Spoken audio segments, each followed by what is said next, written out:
আসসালামু আলাইকুম। আমি মিল্লাত সাইদ আবদুল্লাহ, আপনাদের সবাইকে স্বাগত জানাচ্ছি আজকের ভিডিওতে। তো আমি আছি এখন সিরাজগঞ্জের বেলকুচি উপজেলায় এবং খুবই প্রত্যন্ত চরাঞ্চলে আছি। প্রত্যন্ত চরাঞ্চল, এখানে হচ্ছে নদীর শুকিয়ে যাওয়াতে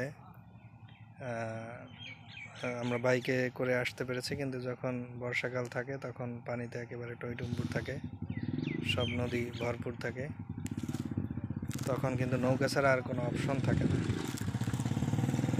তো আমি একটা নতুন চাকরিতে জয়েন করার উদ্দেশ্যে এসেছি, আজকে ফিল্ডে আসলাম। তো এসে একেবারে অবাক করা ব্যাপার যে এত প্রত্যন্ত এলাকা এবং এই এরিয়াতে অভিজ্ঞ না হলে আসলে কাজ করা খুবই শক্ত ব্যাপার। তারপরে অনেকেই আসেন এই এলাকায় কাজ করেন এই চরবাসীদের জীবনমান উন্নয়নের জন্য। তবে একটা জিনিস খুব ইমপ্রেসিভ, যে এখানকার যে ভূ প্রকৃতি এবং জিওগ্রাফিক্যাল বৈচিত্র্য, এটা খুবই আরামদায়ক।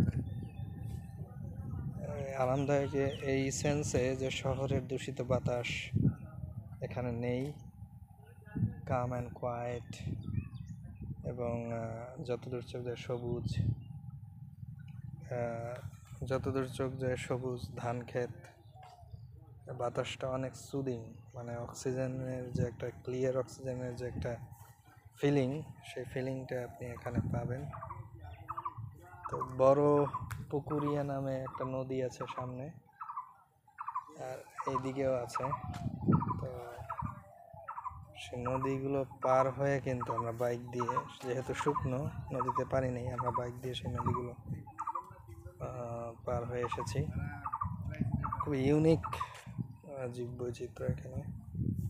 তো আমি মিল্লাত সাইদ আবদুল্লাহ, এই যে ডিজাস্টার রিস্ক রিডাকশন এরকম একটা প্রজেক্টের আন্ডারে এখানে এসেছি।